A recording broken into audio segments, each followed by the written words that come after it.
Bonjour à tous, vous qui êtes du côté village, n'hésitez pas à venir nous rejoindre sur la scène Les Planches pour une matinée encore exceptionnelle. Nous avons vécu une très grande journée hier après-midi avec les patrons, fondateurs, administrateurs de Licorne, ces entreprises qui ont réalisé des véritables performances en étant valorisées à plus d'1 milliard de dollars. Eh bien, nous allons continuer encore aujourd'hui, ce matin, avec d'autres responsables qui vont nous raconter leur secret, le secret de la réussite et de leur performance. Nous allons tout de suite débuter, non pas avec des entretiens, mais plutôt avec des communications de gens aussi qui sont très investis dans le domaine de l'innovation. Et nous allons tout de suite rentrer dans le vif du sujet avec l'actualité brûlante que nous avons ressentie cet été. Il y a eu les incendies en Gironde. Nous voyons ce qui se passe au Pakistan aujourd'hui. Nous prenons l'actualité du réchauffement climatique de façon brutale et sévère. C'est pour ça qu'aujourd'hui, avoir quelqu'un qui est extrêmement investi dans la responsabilité, la transition écologique est très très important. Bonjour Caroline Levaillant, vous êtes responsable des partenariats et développement business de l'humour. Et vous allez aujourd'hui nous dire quelle est votre activité et ce que vous faites justement pour que nous prenions conscience de l'importance de la transition écologique. Bonjour à tous. Je suis ravie d'être parmi vous aujourd'hui pour vous présenter notre solution d'investissement, l'humo, qui est une plateforme qui vous permet d'investir en direct dans des solutions, dans des projets d'énergie renouvelable. Sujet, comme vous le disiez, on ne peut plus d'actualité. C'était le grand débat d'hier sur la grande scène. Donc des solutions d'investissement, il en existe des dizaines, des centaines. Vous allez vous demander comment je peux attiser votre curiosité. Donc c'est le secret des licornes aujourd'hui.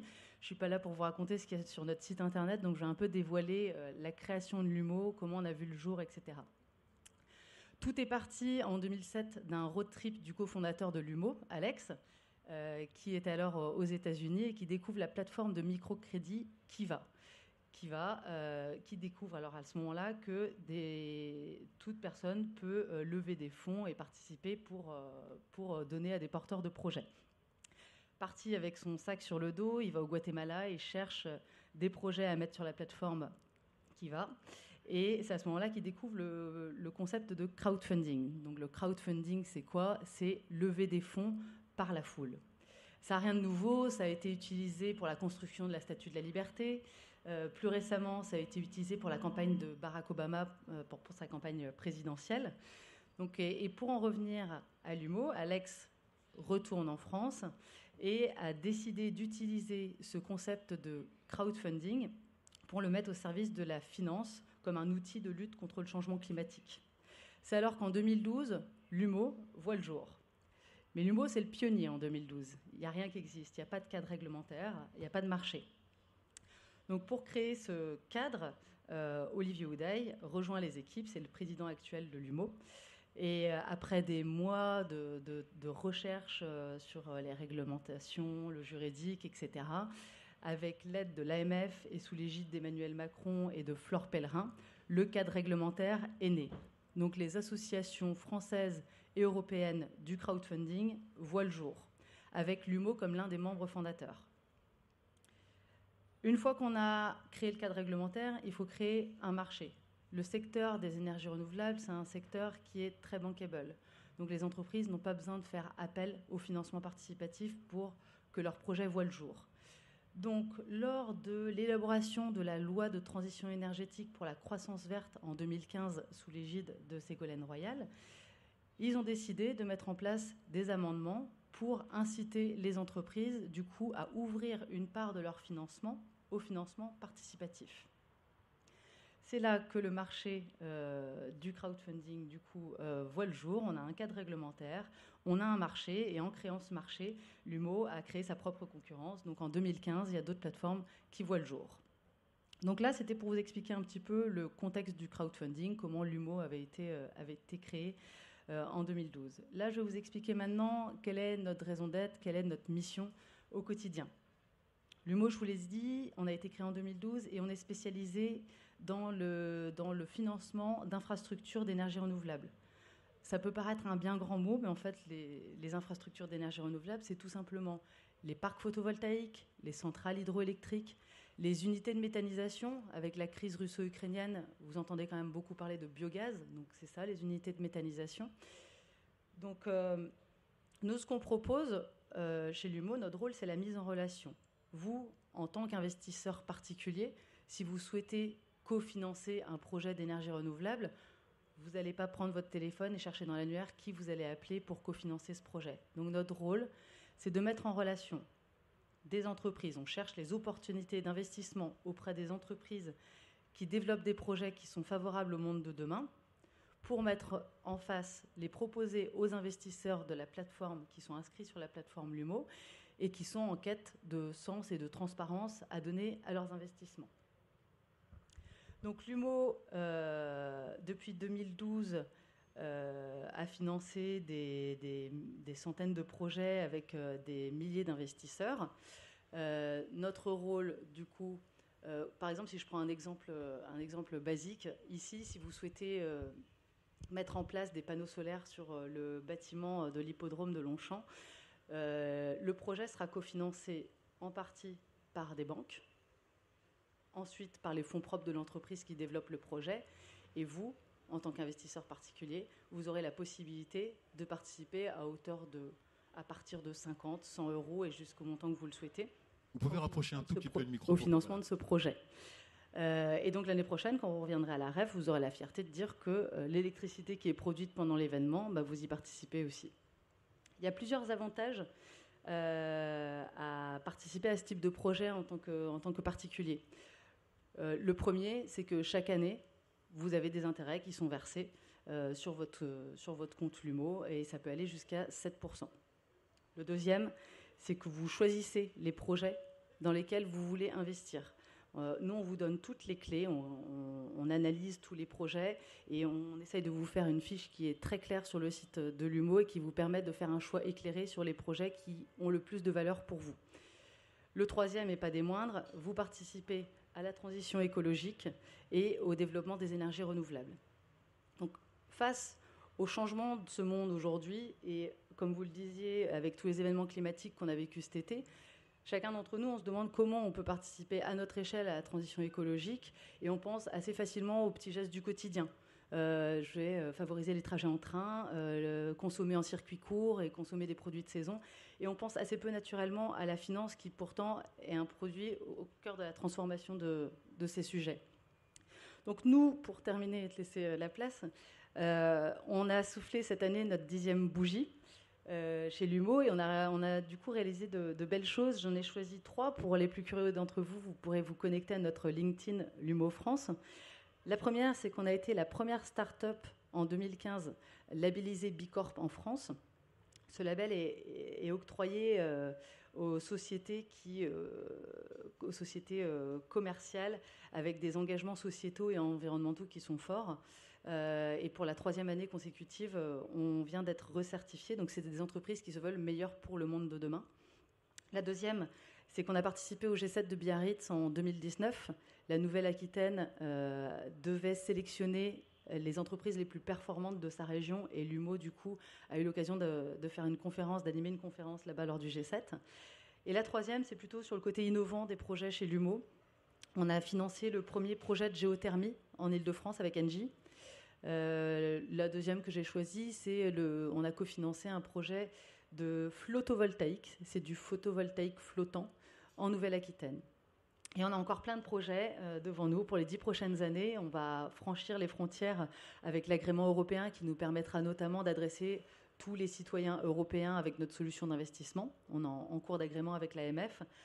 On a aussi, nos valeurs nous poussent aussi à développer le secteur et ne pas choisir seulement des projets d'énergie renouvelable, mais du coup de s'ouvrir à tous les objectifs de développement durable tels que définis par l'ONU, donc l'accès à l'eau, la mobilité, etc.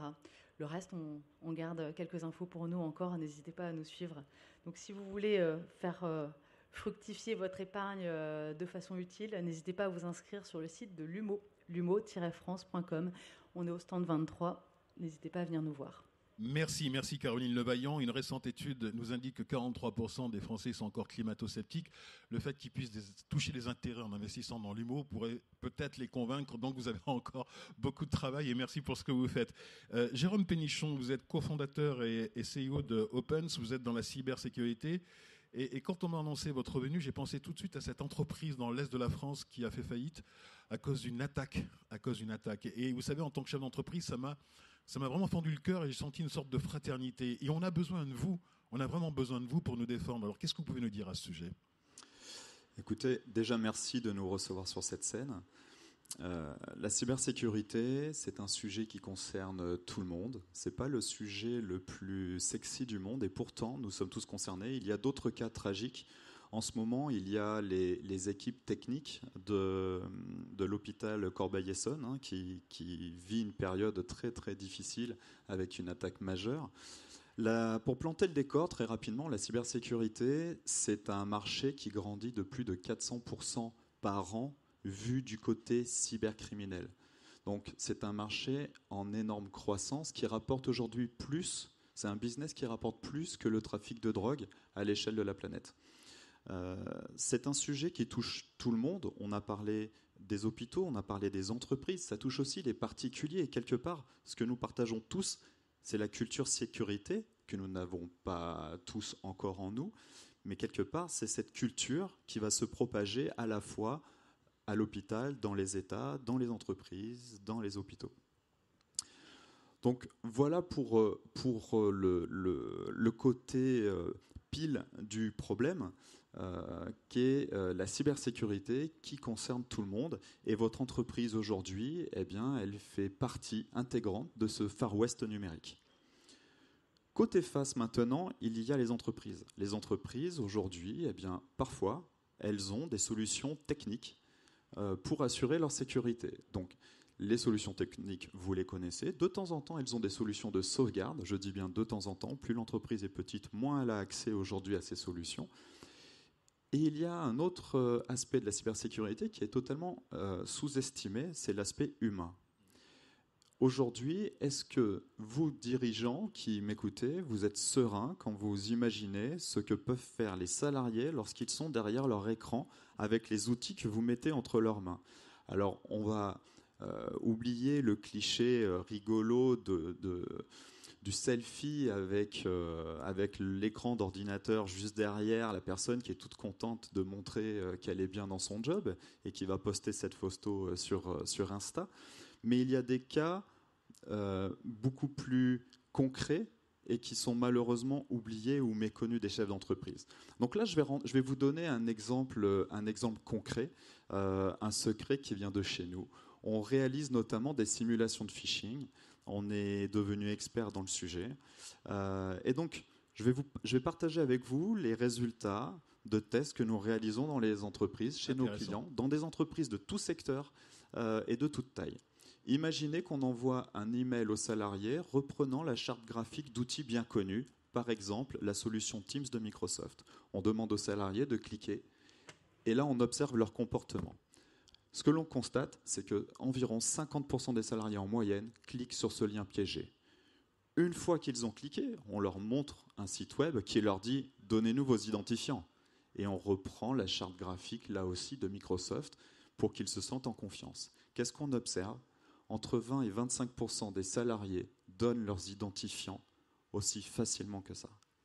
On est monté jusqu'à 80% de taux de récupération des identifiants.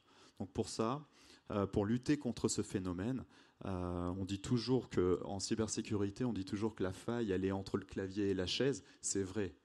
Mais la personne qui est entre le clavier et la chaise, c'est aussi votre plus grande force. Et donc cette faiblesse, on peut la transformer en force en rajoutant de l'intelligence humaine dans tous ces dispositifs numériques. Et c'est à ce moment-là qu'intervient Opens. Nous avons créé une solution innovante d'évaluation du risque. Et avec cette solution, toute l'année, on évalue le risque dans l'entreprise et on forme, avec des outils pédagogiques très innovants, les salariés. On n'est pas dans des cours magistraux, on est dans le quotidien du salarié. On va parler de micro-formation, on cible les salariés qu'il faut former, on forme ceux qui en ont besoin. Et les résultats apparaissent très, très rapidement dans l'entreprise. Et ensuite, notre travail, c'est de maintenir un haut niveau de vigilance des salariés pour que toute l'entreprise soit protégée. Et au-delà de protéger l'entreprise, ces réflexes qui sont ensuite acquis par les salariés, eh bien, ils peuvent eux-mêmes les propager dans leur famille ou auprès de leurs amis. Et c'est comme ça que collectivement, nous allons être de plus en plus protégés. À savoir qu'aujourd'hui, 90% des cyberattaques commencent par un email de phishing. Ça semble énorme, mais cette statistique, elle est concrète et elle est communiquée dans le monde entier depuis plus de 2 ans. Vos chiffres donnent froid dans le dos, en tout cas ça nous invite à plus de vigilance. Votre activité est une proposition pour toutes les entreprises, aussi bien les très grandes entreprises que la toute petite entreprise ? Tout à fait. Aujourd'hui, nos clients, ce sont des entreprises qui commencent avec 10 collaborateurs et on travaille aussi avec des entreprises qui ont plusieurs milliers de collaborateurs. C'est une solution agnostique et accessible à tous. D'habitude, je suis assez vigilant, mais je vais redoubler de vigilance avant de cliquer sur un mail et sur un lien et une invitation. Merci à vous deux. Merci Caroline Levaillant. Merci Jérôme Pénichon. Merci.